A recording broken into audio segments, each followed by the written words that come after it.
તો આજે આપણે સ્ટરીલિટી ટેસ્ટિંગ ઓફ ફાર્માસ્યુટિકલ પ્રોડક્ટ્સ છે એના વિશે પ્રેક્ટિકલ કરવાનો છે. તો સ્ટરીલિટી ટેસ્ટિંગ એટલે શું? સ્ટરીલિટી ટેસ્ટિંગ એટલે એવું ટેસ્ટિંગ કે જેમાં આપણે એ ચેક કરીએ છીએ કે કોઈ પણ પ્રોડક્ટ જે છે આપણી એ પ્રોડક્ટની અંદર બેક્ટેરિયા કે ફંજાઈ આવેલા છે કે નથી. આઈ મીન કન્ટામિનેશનને આપણે ચેક કરીએ છીએ. ઓકે, તો આ કન્ટામિનેશન છે એને ચેક કરવાની જરૂર શું છે? જે ફાર્માસ્યુટિકલ પ્રોડક્ટ્સ હોય છે, જે ફાર્મસીમાંથી આવે છે, એ બધી જ પ્રોડક્ટ્સ છે એનો કંઈક ને કંઈક ઉપયોગ હોય છે. ખાસ કરીને જે આપણે વાયલ્સ આવે છે, ડિસ્ટિલ વોટરની વાયલ્સ આવે છે, એના ઉપર આપણે કામ કરીએ છીએ, જેને આપણે ડિસ્ટિલ વોટર એમ્પ્યુલ કહીએ છીએ અથવા તો ડિસ્ટિલ વોટર વાયલ્સ કહીએ છીએ. એનો ઉપયોગ શું છે કે જ્યારે ડૉક્ટર ઇન્જેક્શન આપે છે, બરાબર, ઇન્ટ્રાવેનસ ઇન્જેક્શન આપે છે, ત્યારે એન્ટીબાયોટિકના પાવડરને એ ડાયલ્યુટ આઉટ કરવા માટે ડિસ્ટિલ વોટર વાપરે છે. તો આ ડિસ્ટિલ વોટર જે છે એ સ્ટરાઇલ હોવું બહુ જરૂરી છે, કેમ કે નહીંતર પેશન્ટને નુકસાન પહોંચી શકે. ઓકે, બેક્ટેરિયા કે ફંજાઈનું જો કન્ટામિનેશન હોય તો એને કોઈ ઇન્ફેક્શન થઈ શકે. તો આપણે એ ચેક કરવાનું છે કે આપણી પાસે જે ફાર્માસ્યુટિકલ પ્રોડક્ટ આવેલી છે, જે આપણી પાસે એમ્પ્યુલ આવ્યું છે, એ એમ્પ્યુલ છે કેવું છે, બરાબર. તો એની અંદર આપણે બેક્ટેરિયા કે ફંજાઈનું હાજરી છે કે નહીં ડિટેક્ટ કરવાની છે, બરાબર. તો આના માટે આપણે બે મીડિયા વાપરવાના છે અને એ બંને મીડિયાની મદદથી આપણે એ પ્રૂવ કરવાનું છે કે આપણે બેક્ટેરિયા ફંજાઈ એરોબિક અથવા એનેરોબિક હાજર છે કે નથી, બરાબર. તો આપણે શું કરશું? સૌથી પહેલાં આપણે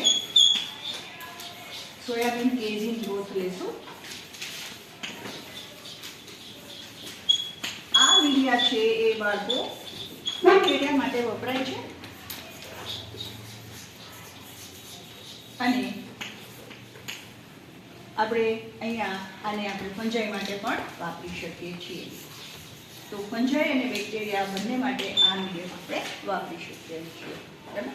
પણ ધ થિંગ ઇઝ કે આપણે આ મીડિયમ ખાલી એરોબિક ઓર્ગેનિઝમ માટે વાપરીએ છીએ. એટલે અહીંયા આપણે એક શબ્દ લખીશું, એરોબિક બેક્ટેરિયા એન્ડ ફંજાઈ, બરાબર. તો આપણે એરોબ્સને ફાઇન્ડ આઉટ કરવા માટે આ સોયાબીન કેઝિન ગ્રોથ વાપરીએ છીએ. અહીંયા આપણે બે વસ્તુ કરીએ છીએ કે બેક્ટેરિયા જે છે એ આપણને ખબર છે કે 27 ડિગ્રી સેન્ટીગ્રેડ પર પણ ગ્રો થાય છે અને 37 ડિગ્રી સેન્ટીગ્રેડ ઉપર પણ ગ્રો થાય છે. એટલે અહીંયા બેક્ટેરિયામાં આપણે બે કેટેગરી પાડીશું. જ્યારે આપણે ટેસ્ટ કરીશું ત્યારે આપણે બે ટેમ્પરેચર ઉપર આપણે બેક્ટેરિયાની જે પણ આપણી પાસે ટેસ્ટ ટ્યુબ હશે એને મૂકવાની છે, બરાબર. અને એક જે છે એને આપણે 37 ડિગ્રી સેન્ટીગ્રેડ ઉપર મૂકીશું. પણ ફંજાઈમાં તો આપણને ખબર છે કે એ 27 ગ્રો થાય છે. તો અહીંયા આપણે 27 ડિગ્રી એટલે કે રૂમ ટેમ્પરેચરે આપણે એને ઇન્ક્યુબેટ કરવાનું છે, બરાબર. તો આ જે આપણી પાસે મીડિયા છે સોયાબીન કેઝિન ગ્રોથ એ પ્રવાહી સ્વરૂપમાં છે. આપણે એમાં માત્ર એક જ ડ્રોપ આપણા જે ડિસ્ટિલ વોટરની એમ્પ્યુલ છે એને તોડીને નાખવાનું છે અથવા તો 0.1 ml એડિશન કરવાની છે અને પછી આપણે એને ઇન્ક્યુબેટ કરવાનું છે, બરાબર. અને ઇન્ક્યુબેશન છે એ 7 દિવસ પછી કન્ફર્મ થાય કે આમાં કન્ટામિનેશન છે કે નહીં. 7 દિવસ સુધી ઇન્ક્યુબેશન ચાલુ રાખી શકાય છે. ઓકે, જો તમને કન્ટામિનેશન હોય તો આમ તો બીજા કે ત્રીજા દિવસે ખબર પડી જાય, 24 અવર્સ અથવા તો 48 અવરે ખબર પડી જ જાય છે, પણ છતાં પણ તમે એને 7 દિવસ માટે રાખીને વધારે શ્યોરિટીથી કન્ફર્મ કરી શકો છો. ઓકે, તો આ આપણે એરોબિક બેક્ટેરિયા અને ફંજાઈની વાત કરી. ઓકે, હવે એનેરોબિક બેક્ટેરિયા માટે શું કરવાનું છે? તો એનેરોબિક બેક્ટેરિયા માટે આપણે બીજો ગ્રોથ લેવાનો છે જેને આપણે રિડ્યુસ્ડ મીડિયા કહીએ છીએ અને એ મીડિયાનું નામ છે થાયોગ્લાયકોલેટ ગ્રોથ.